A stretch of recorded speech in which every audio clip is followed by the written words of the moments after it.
इकबाल अहमद जी, प्रवक्ता कांग्रेस, आप तीनों मेहमानों का स्वागत है। अहमद जी, बेहतर तरीके से बता सकते हैं जो चर्चा कीर्ति निधि जी कर रहे हैं। इकबाल अहमद जी, आपने सवाल क्या किया? वही ट्रिब्यूनल वाली बातें चल रही है। पहले एक तो चीज क्लियर हो जाए, फिर आगे बढ़ जाते हैं हम लोग। देखिए, मैं तो सीधे सीधे एक बात कहूंगा कि मोदी जी जब से प्रधानमंत्री हुए हैं तब से तमाम चीजों में संशोधन करते चले जा रहे हैं और उनका कोई भी संशोधन सही पटल पे नहीं उतरा। मैं दो तीन मिसालें भी दे सकता हूं। पहली मिसाल है कि 2000 की नोट वो लेके आए और 1000 और 500 की नोट बंद कर दिया उन्होंने। देखिए, इससे ना चर्चा इससे चर्चा ना खिंच जाएगी और मैं क्या कहना चाह रहा हूं, बेहतर बातें नहीं हो पाएंगी। 7 साल ही चल पाई 2000 की नोट। देखिए, आपका सियासी अदावत हो सकती है, आप इस पर बात कीजिए जिस पर बात करने बैठे हुए हैं हम लोग। मैं यही बताना चाहता हूं, तमाम चीजें संशोधन किया उन्होंने, लेकिन उस संशोधन का फायदा क्या हुआ ये मैं बताना चाहता हूं देश को। कि एक 2000 की नोट 7 साल तो चला नहीं पाए और कहते हैं कि हम वक्फ बोर्ड बिल पास करा के ये मुसलमानों को हक की लड़ाई मैं लड़ना चाहता हूं। अरे आप हक की किस बात की लड़ाई लड़ना चाहते हैं, आप बताओ ना। जो भी वक्फ बोर्ड की जमीनें हैं वो मतवल्ली होते हैं, ना कि कोई मालिक होता है। वो तो एक देख रेख करने के लिए वक्फ बोर्ड एक मुतवल्ली नियुक्त करता है, उसको वो चीजों को देखना है और वक्फ बोर्ड को बताना। नहीं, मुझे परिभाषा नहीं चाहिए जो कीर्ति निधि जी ने बोला कि मान लीजिए मेरी जमीन है, कल को वक्फ बोर्ड आके बोल देता है ये वक्फ की जमीन है और मैं क्या केवल ट्रिब्यूनल में ही जो फैसला होगा, आगे कहीं नहीं जा सकता। हाँ, ये बात सच है। कीर्ति निधि साहब ने जो कहा है वो एकदम सही कहा है। ये जो बता रहे हैं कि आने वाले कल को ये जो पूंजीपति बैठे हुए हैं देश में, जो सारी चीजें हड़प रहे हैं, ये वक्फ बोर्ड की कहां पूंजीपति, मैं समझ में नहीं आ रहा है ये पूंजीपति पर कहां जा रहा है। वो कह रहे हैं कि आप ही लोग में से कुछ लोग हैं जो इसका फायदा उठा रहे हैं। एक मिनट बात सुनिए इकबाल अहमद साहब, आप पूंजीपति पर चले जाइए, उससे हमें कोई एतराज नहीं है, लेकिन आरोप यही लग रहे हैं कई केसेस इसीलिए, चाहे वो हाई कोर्ट में हो चाहे सुप्रीम कोर्ट में हो, आपके ट्रिब्यूनल में हो, जो शिकायतें हैं उसमें यही कहा जा रहा है कि मेरी जमीन कब्जा कर ली गई। ये भी कहा जा रहा है कि साहब यहां तो हमें अधिकार नहीं मिल रहा है, कुछ लोग हैं जमीन बेच रहे हैं, खरीद फरोख्त कर रहे हैं, इसका जो पैसा आता है बंदरबाट किया जा रहा है।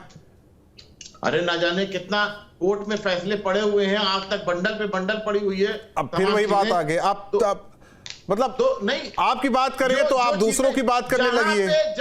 जहां पे देश में इस तरीके का भाव बनाया जाता है कि हिंदू मुसलमान को कैसे बांटा जाए, हिंदू मुसलमान की बात ही नहीं हो रही है। आप कहां से कहां चले गए?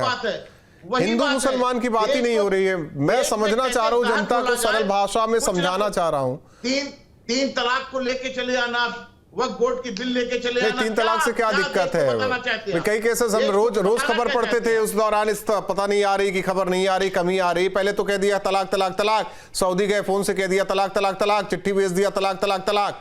भाई उसका भी एक प्रोसेस होता है, वो प्रोसेस फॉलो कर ले, कोई दिक्कत ही नहीं होती।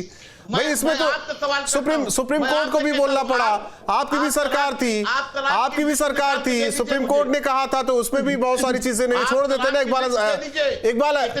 इकबाल साहब उस पर नहीं बात करना है, उस पर बात ही नहीं करनी। मैं इससे समझना चाह रहा हूं, दर्शकों को साफ शब्दों में समझाना चाह रहा हूं, लेकिन ना आप समझा पा रहे हैं ना बातें होने दे रहे हैं।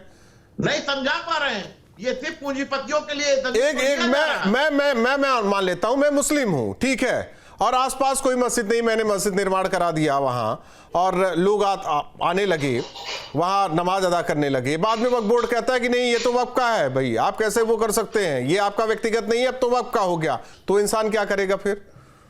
तो एक मुस्लिम होने की हैसियत से मैं पूछ रहा हूं, न्यायालय किसलिए बना है?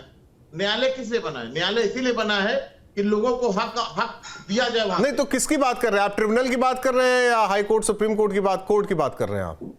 मैं कोर्ट की बात कर रहा हूं, न्यायालय की मैं बात कर रहा हूं। नहीं, पहले मैं ट्रिब्यूनल जाऊंगा या मैं पहले कोर्ट चला जाऊंगा? कोर्ट जाना है। तो फिर ट्रिब्यूनल का क्या अस्तित्व है फिर?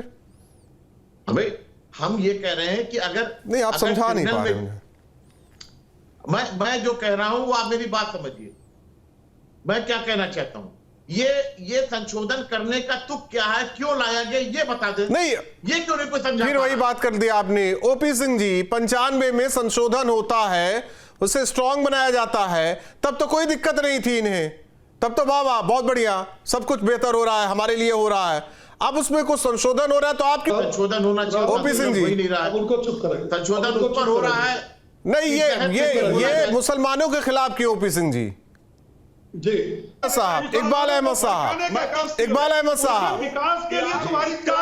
साहब, बड़े बड़े मुस्लिम देशों में, जरा मैं पीसीआर से कहना चाहूंगा कि दोनों लोग के ऑडियो को थोड़ा डाउन किया जाए। इकबाल अहमद साहब, बड़े बड़े मुस्लिम देशों में इससे संबंधित जो कानून है उसमें बदलाव किया गया, तो भारत में क्यों नहीं किया जा सकता?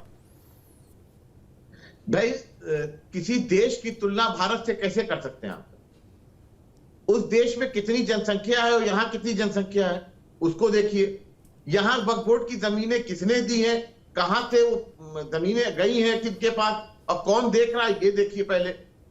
तो हम किसी देश के बारे में हम तो ये भी कहते हैं फिर कि वहां की जीडीपी कितनी अच्छी है, हमारे नहीं जीडीपी, फिर आप चले गए दूसरी बात पे। जब आप दूसरे मामले के लेके दूसरे देश की बात कर रहे हैं। अच्छा, एक चीज बता दीजिए, नागरिक है, हम हिंदुस्तान की एक चीज, इकबाल अहमद साहब, दिल पर हाथ रख के बताइए कि जब से इस परंपरा की शुरुआत हुई कि हम वक्फ कर देते हैं जमीन, वो भी गरीब मजलूम बेसहारा लोगों के लिए, क्या वाकई उसका एक मिनट, इसकी शुरुआत तो मोहम्मद पैगंबर ने ही की थी।